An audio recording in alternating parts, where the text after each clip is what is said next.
नमस्कार, आप देख रहे हैं भारत एक्सप्रेस यूपी और मैं हूं आपके साथ आनंद विजय सिंह। घोसी उपचुनाव में बीजेपी अपनी जीत को लेकर आश्वस्त थी, ये जानते हुए भी कि दारा सिंह चौहान के खिलाफ स्थानीय लोगों में विरोध है। फिर भी पार्टी ने न सिर्फ उन्हें खड़ा किया बल्कि उनके लिए पूरी ताकत लगा दी। पूरे प्रदेश में बीजेपी के नेता आत्मविश्वास से लबरेज थे। बीजेपी के आत्मविश्वास के पीछे की ताकत थे दलित, लाभार्थी और पसमानदा मुसलमान।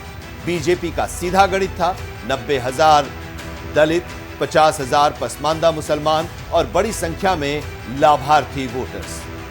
गणित बीजेपी के पक्ष में था, लेकिन समाजवादी पार्टी ने ऐसी पॉलिटिकल केमिस्ट्री बनाई कि सारा गणित धरा का धरा रह गया। तीनों ही वर्ग बहुतायत में समाजवादी पार्टी के साथ चला गया और समाजवादी पार्टी के उम्मीदवार सुधाकर सिंह ने धमाकेदार जीत दर्ज की। भाजपा के उम्मीदवार दारा सिंह चौहान हार गए। घोसी विधानसभा उपचुनाव में भारतीय जनता पार्टी की पराजय पर सामान्य प्रतिक्रिया तो यही होगी कि पहले भी ये सपा की ही सीट थी, सपा के खाते में गई। भारतीय जनता पार्टी इसको जीतती तो लगता कि उसने सपा से अच्छी सीट ले लिया है, लेकिन समाजवादी पार्टी ने इसको बड़ा मुद्दा बनाया है और कहा है कि यह INDIA उनके शब्दों में इंडिया की जीत है। अब वो बता रहे हैं कि अभी एक सीट जीते हैं, उपचुनाव जीते हैं, आगे मुख्य चुनाव भी जीत लेंगे। हालांकि किसी एक उपचुनाव से किसी इतने बड़े राज्य में भविष्य में लोकसभा उसके बाद विधानसभा चुनाव का बैरोमीटर मान करके और फिर उसका मूल्यांकन कर देना, ये न व्यवहारिक है न पहले के अनुभवों के आधार पर सही ठहराया जा सकता है। क्योंकि कई बार उपचुनाव आप जीतते हैं, मुख्य चुनाव में आप हारते हैं, उपचुनाव हारते हैं, मुख्य चुनाव में आप जीतते हैं, ऐसा होता रहा है। लेकिन भारतीय जनता पार्टी को तो सोचना पड़ेगा कि आखिर वह यह चुनाव हारी क्यों और इतने भारी अंतर से क्यों हारी है। इस समय जो कुछ कारण समझ में आ रहा है, पहला कारण तो यह है कि भारतीय जनता पार्टी को अब यह मान लेना पड़ेगा कि दूसरे दलों से लाके आप उम्मीदवार देंगे तो उसको अब आपके लोग भी, आपके अपने कार्यकर्ता संगठन के लोग, समर्थक सारे सभी जगह स्वीकार नहीं कर सकते हैं। अब दारा सिंह चौहान पहले बसपा में थे, फिर सपा में आए, फिर बसपा में गए, फिर सपा में आए, फिर आपके पास आ गए और आपने उनको टिकट दे दिया। अब घोसी में बहुत सारे लोगों ने जो सीट खाली होने के बाद या पहले से जो भारतीय जनता पार्टी के नेता कार्यकर्ता के रूप में काम किया होगा, जिनको लगा होगा कि हम आगे चुनाव लड़ सकते हैं और उनके समर्थक भी होंगे, ऐसे कई कार्यकर्ता हैं तो उनके मन में रहा होगा, तो वो क्या करेंगे? क्या वो दारा सिंह चौहान के पक्ष में जाके वोट डालते? नहीं डाल सकते हैं। जो तीसरी बात समझ में आती है कि वहां के एक बड़े वर्ग ने, जिसमें फॉरवर्ड कम्युनिटी के लोग हैं, उनको ये लगा है कि सरकार, हम लोग वोट तो देते हैं लेकिन सरकार सत्ता में जाने के बाद जितना महत्व हमको मिलना चाहिए नीति में, काम में, बाकी में, वो नहीं मिल रहा है। तो उन सब ने मिला के एक विद्रोह करके दिखाया है कि हमको प्रधानमंत्री नरेंद्र मोदी, योगी आदित्यनाथ से कोई समस्या भले नहीं हो, लेकिन सरकार में जिस ढंग से हमारी उपेक्षा है, जिस ढंग से हमको महत्व नहीं मिल रहा है सरकार और राजनीति में, और दूसरे लोगों को महत्व मिल रहा है, वो हमको स्वीकार नहीं है। आपको अपना व्यवहार, अपनी नीति बदलनी पड़ेगी। जो तीसरा बड़ा कारण जो समझ में आता है वो यह है कि राज्य सरकारों में भाजपा के हर जगह उनके कार्यकर्ताओं में, समर्थकों में, यहां तक कि अनुभवी नेताओं में भी असंतोष है। उनको यह लगा है कि सरकार सत्ता में आने के बावजूद प्रशासन में हमारी कोई हैसियत नहीं है, एक थानेदार तक हमको नहीं पूछता है, हमारा कोई काम नहीं होता है। और फिर वो हिंदुत्व पर, राष्ट्रवाद पर वो मतदान तो करते हैं, लेकिन एक समय आदमी का धैर्य चूकता है। तो अब धीरे धीरे घोषित चुनाव परिणाम ये बता रहा है कि धीरे धीरे ऐसे अपने समर्थकों, कार्यकर्ताओं, नेताओं का धैर्य चुका है और वो या तो निष्क्रिय हो गए या फिर अंदर से इन लोगों ने दारा सिंह चौहान को हराने के लिए काम कर दिया, अपने लीडरशिप को, नेतृत्व को संदेश देने के लिए। और ये बहुत बड़ी बात है क्योंकि ये हर जगह भारतीय जनता पार्टी की राज्य सरकारों में देखा गया है। कर्नाटक में देखा गया है, हिमाचल प्रदेश में, अभी मध्य प्रदेश में दिख रहा है और उत्तर प्रदेश में दिख रहा है, क्योंकि उत्तर प्रदेश के कार्यकर्ताओं की आम शिकायत है।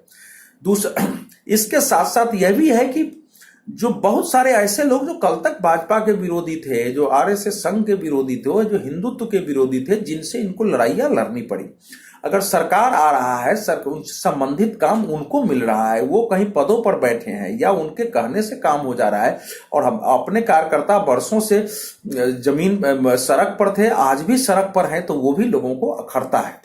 और इस सबको मिला के एक विद्रोह हुआ है। उसमें हम जातीय समीकरण देख सकते हैं, हम ये भी कह सकते हैं कि भाई पासमानदा मुसलमानों की बात बीजेपी करती है, लेकिन मुसलमानों ने इनको वोट नहीं दिया। तो ये पहले से जाना हुआ है कि अभी मुसलमान भले योगी आदित्यनाथ सरकार की हो, केंद्र सरकार की योजनाओं का लाभ तो उठाते हैं, लेकिन अभी वो वोट देने के लिए तैयार मानसिक रूप से नहीं है। विरोधियों ने ऐसा वातावरण बनाया है कि ये सरकार मुसलमानों के खिलाफ है, इस्लाम के खिलाफ है। अगर ये सरकार लंबे समय रह गई तो इस्लाम के विरुद्ध बहुत कुछ हो जाएगा, हो सकता है मस्जिदें छिन जाए, हो सकता है नमाज पढ़ना बंद हो जाए। तो ये भय पैदा किया गया है। तो इन सब में मुसलमानों का वोट तो मिलना नहीं है, लेकिन ये जाना हुआ सच था कि मुसलमानों का उस रूप में चाहे हम पसमानदा की जितनी आवाज उठाएं हमको मिलना नहीं है। यह इसके बावजूद अगर आप चुनाव हारे हैं तो बैठ करके मूल्यांकन करना चाहिए, अपने स्थानीय कार्यकर्ताओं से, नेताओं से उसका फीडबैक लेना चाहिए, कहाँ क्या समस्या आई है, और जिन लोगों ने नाराजगी व्यक्त की है उनके साथ मिलना, अलग अलग क्षेत्रों में भी, क्योंकि घोषी एक संकेत है, दूसरे क्षेत्रों में भी उन सारी समस्याओं का निदान करना चाहिए। दलित मतदाताओं ने इस मिथक को भी तोड़ दिया कि दलित यादव छोड़ अन्य पिछड़ों और अति पिछड़ों के साथ जाना पसंद करेंगे, लेकिन सवर्ण विशेष रूप से ठाकुरों के साथ जाना नहीं। दलित मतदाताओं ने समाजवादी पार्टी के उम्मीदवार सुधाकर सिंह को तरजीह देते हुए यह साबित कर दिया कि दलित समाज भी विकास की मुख्यधारा के हिस्सा है। वो पुरानी मान्यताओं और मिथक को तोड़कर आगे बढ़ रहे हैं। बीजेपी ये तय मानकर चल रही थी कि बीएसपी का कोई उम्मीदवार न होने से दलितों के पास बीजेपी उम्मीदवार को वोट देने के अलावा कोई विकल्प नहीं है। बीजेपी का यही ओवर कॉन्फिडेंस उसके खिलाफ चला गया। दलित मतदाताओं ने स्थानीय बनाम बाहरी के मुद्दे पर अति पिछड़े नेता दारा सिंह चौहान पर ठाकुर नेता सुधाकर सिंह को तरजीह दी। दलित मतदाताओं के घोषी चुनाव के रुझान से बीएसपी और बीजेपी को चिंतित कर दिया है। अखिलेश यादव ने स्वामी प्रसाद मौर्य, इंद्रजीत सरोज, राम अचल राजभर, मिठाई लाल भारती और त्रिभुवन दत्त जैसे नेताओं के घोषी में कैंप करवाया था, जिसका असर इस उपचुनाव में देखने को मिला।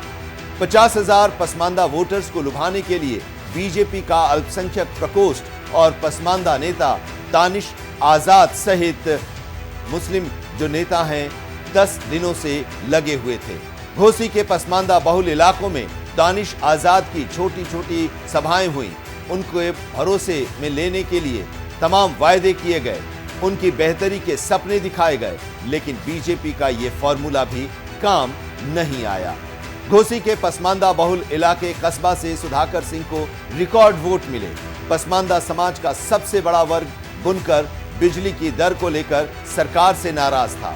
सांप्रदायिक सौहार्द के मुद्दे को लेकर भी पसमानदा खुद बीजेपी से कनेक्ट नहीं कर पाए।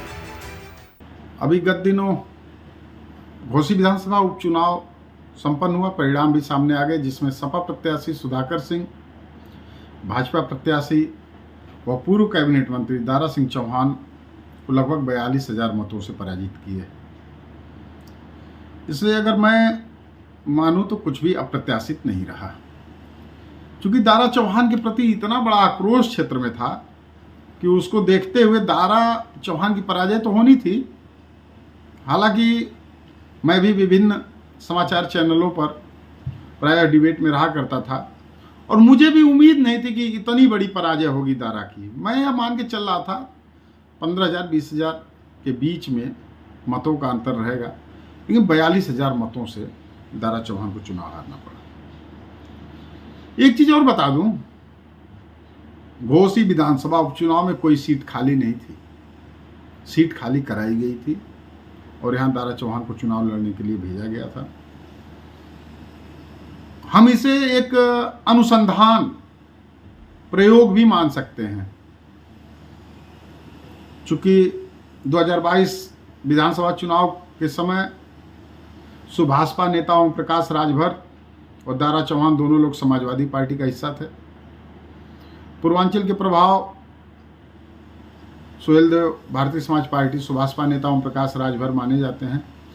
वहीं पता नहीं किन लोगों ने बता दिया कि दारा चौहान का भी पूर्वांचल में बड़ा महत्व है। यह मेरे निजी विचार हो सकते हैं, लेकिन मैं मानता हूँ कि दारा चौहान केवल उतने बड़े चौहान के नेता हैं कि अपने मत प्राप्त कर सकते हैं, लेकिन इस चुनाव में वो अभी मिथक टूट गया और दारा चौहान को बहुत बड़े मतों के अंतर से पराजय का सामना करना पड़ा। घोसी विधानसभा उपचुनाव के बाद तरह तरह के कयास लगाए जा रहे हैं। मैं बता दूं कि यह चुनाव नहीं, अपने आप में एक अनुसंधान था। इस अनुसंधान में किसको साधने की तैयारी थी या नियत थी, मैं इस पे तो नहीं जाता हूं, लेकिन कुछ बिंदुओं पे चर्चा करना चाहूँगा।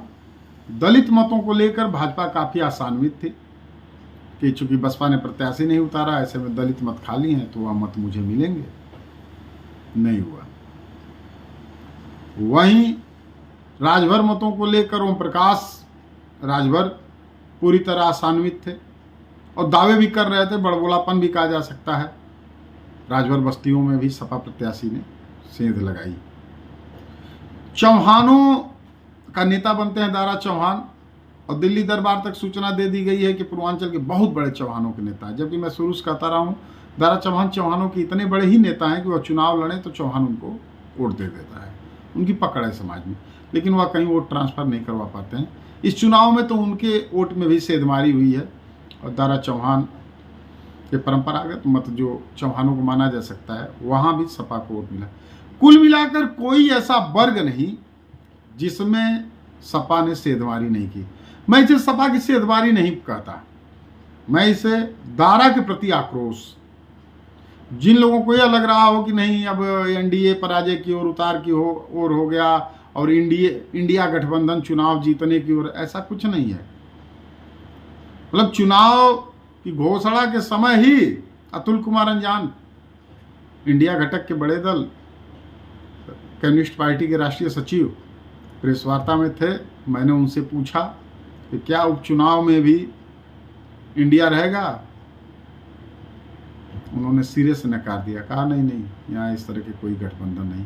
हालांकि जीत के बाद, सुधाकर सिंह के जीत के बाद उनके द्वारा भी कल विज्ञप्ति दी गई, काफ़ी बड़े दावे किए जा रहे हैं। लेकिन अगर हम सुधाकर सिंह की जीत में देखें, सपा की तरफ मतों का झुकाव देखें तो कोई वर्ग अछूता नहीं है। ब्राह्मण, क्षत्रिय, भूमिहार और चौहान, राजभर, बिंद, मल्लाह, केवट, जिन पे दावे किए जाते रहे उनके अलग अलग वर्गों से नेता, मंत्री, सांसद, विधायक सब उतारे गए, सब में जबरदस्त बिखरा हुआ। और शुरू से एक बात बता दूं, मुसलमान मत कभी भाजपा को मिलना ही नहीं है। आप पसमानदा का गठन कर दीजिए, किसी का गठन कर दीजिए, आप दानिश भाई को मंत्री बना दीजिए, ठीक है, किसी भी मंत्रालय में सभी वर्गों का समायोजन होना चाहिए, रहना चाहिए, संवैधानिक अधिकार है, नियम है, कायदे हैं, कानून है। लेकिन अगर आप ये सोचते होंगे कि पसमानदा से वोट मिल जाएंगे तो यह भी संभव नहीं है। और दलितों से भी आप किसी का वोट नहीं ले पाए और इसके पीछे केवल एक कारण दारा सिंह चौहान के प्रति आक्रोश। रही बात पसमानदा के नाम पर मुसलमानों से वोट पाने की, तो उसकी तो आप भाजपा को कल्पना नहीं करनी चाहिए। फिलहाल दलित वोट में बिखराव ही नहीं हुआ, सभी वर्गों में बिखराव हुआ, यह मेरा मानना है। पसमानदा समाज के लोगों ने दानिश आजाद को मंत्री बनाने का तो स्वागत किया, लेकिन उन्होंने ये भी कहा कि सिर्फ इसी आधार पर वो बीजेपी से जुड़ जाएं, ये तर्क संगत नहीं है। सरकार अगर पसमानदा को लेकर गंभीर है तो उनके लिए रोजी रोजगार की भी व्यवस्था करे। साल 2022 का विधानसभा का चुनाव बीजेपी ने लाभार्थियों के भरोसे ही जीता था। बीजेपी इसे घोसी में ट्रम्प कार्ड के तौर पर देखकर चल रही थी और ये मान रही थी कि इस चुनाव में वो इन लाभार्थियों को अपने पक्ष में ले लेगी। लेकिन ये ट्रम्प कार्ड भी बीजेपी का कोई भला नहीं कर पाया। लाभार्थियों ने मिलने वाले राशन और आवास के मुद्दे को घोसी चुनाव से अलग रखा। लाभार्थियों की माने तो घोसी के उपचुनाव से सरकार न बननी थी न बिगड़नी थी। ये चुनाव घोसी की अस्मिता से जुड़ा था और सुधाकर सिंह इसके लिए परफेक्ट थे। राशन और आवास ये दोनों केंद्र की योजनाएं हैं, लिहाजा लोकसभा के चुनाव के समय हम इस बात का ख्याल रखेंगे। लेकिन अभी तो समाजवादी पार्टी के साथ जाएंगे। लाभार्थी इस परसेप्शन को लेकर भी नाराज थे कि उनकी पूरी जिम्मेदारी सरकार ही उठा रही है। उन्होंने वोटिंग के जरिए बीजेपी को सबक सिखाते हुए सरकार को यह मैसेज भी देने की कोशिश की है कि महंगाई और रोजगार उनके लिए भी उतना ही महत्वपूर्ण है जितना कि दूसरों के लिए। लाभार्थियों ने घोषी के जरिए यह भी संदेश दे दिया है कि सिर्फ 5 किलो राशन पर वे बीजेपी के बंधुआ मजदूर नहीं हो जाएंगे। बीजेपी को यह गलतफहमी नहीं पालनी चाहिए। केंद्र और राज्य सरकार की योजनाओं में भ्रष्टाचार से भी लाभार्थी दुखी थे। अभी हाल ही में देश के कई राज्यों में विधानसभा सीटों पर उपचुनाव हुआ है। अगर हम उत्तर प्रदेश की बात करें तो उत्तर प्रदेश के पूर्वांचल में एक जिला पड़ता है मऊ। मऊ की एक सीट है घोसी विधानसभा क्षेत्र। 354 घोसी विधानसभा क्षेत्र से समाजवादी पार्टी के प्रत्याशी के तौर पर सुधाकर सिंह चुनावी मैदान में थे। वहीं एनडीए गठबंधन के प्रत्याशी के तौर पर दारा सिंह चौहान चुनावी मैदान में थे। दारा चौहान लोकसभा के सांसद रह चुके हैं, राज्यसभा के सांसद रह चुके हैं और पिछली योगी सरकार में मंत्री भी थे और घोसी के बगल की सीट 353 मधुबन विधानसभा क्षेत्र से विधायक भी निर्वाचित हुए थे। इस बार दारा सिंह चौहान समाजवादी पार्टी के प्रत्याशी के तौर पर चुनाव जीते थे, लेकिन उनके इस्तीफा देने के बाद घोसी की सीट रिक्त हुई और वह भाजपा के सदस्य बन गए और भाजपा की तरफ से उन्होंने चुनाव लड़ा। लेकिन चुनावी मैदान में सुधाकर सिंह ने दारा चौहान को करारी शिकस्त दी। यह वही उत्तर प्रदेश की विधानसभा है जिसके सदस्य सुधाकर सिंह निर्वाचित हुए हैं। आपको बता दें कि उत्तर प्रदेश की घोसी विधानसभा क्षेत्र से सबसे ज्यादा समय तक विधायक बनने का रिकॉर्ड जो है वह झारखंडे राय के नाम रहा। उसके बाद फागू चौहान के नाम भी यह रिकॉर्ड काफी समय तक कायम रहा। वर्तमान समय में फागू चौहान राज्यपाल है। वहीं अगर सियासी दृष्टिकोण पर नजर डाली जाए, जातिगत आधार पर अगर नजर डाला जाए तो घोसी में जो अल्पसंख्यक मतदाता है और जो दलित मतदाता है वो कहीं न कहीं भारतीय जनता पार्टी के पाले में नहीं रहे, जिसकी वजह से इस उपचुनाव में भारतीय जनता पार्टी को मुंह की खानी पड़ी। वहीं दलित मतदाता समाजवादी पार्टी से प्रभावित नजर आए। जो पसमानदा समाज है मुस्लिम समाज का, उसको लेके भारतीय जनता पार्टी को बड़ा भरोसा था। उन्होंने मुस्लिम समाज से आने वाले दानिश आजाद अंसारी को वहां कैंप कराया। दानिश लंबे समय तक संघर्ष करते रहे, लोगों से भारतीय जनता पार्टी के पक्ष में मतदान करने की अपील करते रहे, लेकिन उनके अपील का कोई खासा प्रभाव देखने को नहीं मिला। वहीं दलित समाज से आने वाले असीम अरुण, अनूप प्रधान भी वहां कैंप किए। अनूप प्रधान ने तो एक चुनावी जनसभा में यहां तक कहा कि मैं ग्राम प्रधान था, अब योगी सरकार में मंत्री हूं, सरकार ने मुझे बड़ी जिम्मेदारी दी है, मैं दलित का बेटा हूं, दलितों के हित में सरकार कार्य कर रही है, आप आइए भारतीय जनता पार्टी के प्रत्याशी को जिताइए और सरकार में सहभागी बनिए। लेकिन दलित समाज के मतदाता अगर बूथवार आंकड़ों पर ध्यान दिया जाए तो भारतीय जनता पार्टी के साथ खड़े नहीं नजर आए। वहीं भारतीय जनता पार्टी के मंत्री ए.के. शर्मा घोसी विधानसभा क्षेत्र में लगातार सक्रिय नजर आए और उनकी सक्रियता का लाभ यह मिला भारतीय जनता पार्टी को कि जो भूमिहार वोटर है, जो घोसी विधानसभा क्षेत्र में प्रभावी हैं, जो पूरी तरह सपा की तरफ मूवमेंट कर गए थे, डाइवर्ट हो गए थे, वो वापस भारतीय जनता पार्टी के पाले में काफी हद तक आ गए। वहीं राजभर मतदाता, चौहान मतदाता और निषाद मतदाता इस उपचुनाव में भारतीय जनता पार्टी से छिटक गए थे। अगर उन बूथों पर ध्यान दिया जाए तो चौहान बूथों पर भी भारतीय जनता पार्टी को हार मिली है। वहीं निषाद जाति के और राजभर जाति के बूथों पर भी भारतीय जनता पार्टी को हार मिली है। इसकी एक वजह समाजवादी पार्टी के नेता और प्रवक्ता राजीव राय को भी बताया जा रहा है। आपको बता दें कि राजीव राय पिछले 1 से 1.5 दशक से घोसी में और मऊ की राजनीति में सक्रिय हैं। कोविड के दौरान उन्होंने मऊ के लोगों की काफी मदद की थी और विदेश में फंसे मऊ के नागरिकों को, विशेषकर राजभर और अति पिछड़े समाज के बच्चों को अपने पैसे से विदेश से भारत मंगवाया था, जिसकी वजह से उन जातियों में राजीव राय के प्रति सहानुभूति है। वहीं लोग बताते हैं कि राजीव राय सबकी मदद बिना किसी भेदभाव के करते हैं। ऐसे में राजीव राय के प्रभाव से घोसी में समाजवादी पार्टी को लाभ मिला। शिवपाल सिंह यादव भी लगातार कैंप करते रहे। अखिलेश यादव की चुनावी जनसभा ने भी समाजवादी पार्टी को वहां लाभ दिया। वहीं भारतीय जनता पार्टी की तरफ से 2 दर्जन से अधिक मंत्री तो कैंप किए, लेकिन इन मंत्रियों का कोई विशेष विशेष प्रभाव देखने को नहीं मिला। इसको लेके कहा जाता है कि चुनाव के बाद मंत्री पहचानेंगे नहीं। स्थानीय लोगों ने कहा कि ये के शर्मा लोकल है, मिल जाएंगे, उनसे हम अपनी बात कह लेंगे, रख लेंगे, सुने ना सुने वो दूसरी बात है। वहीं बाहरी मंत्री पहचानेंगे भी नहीं।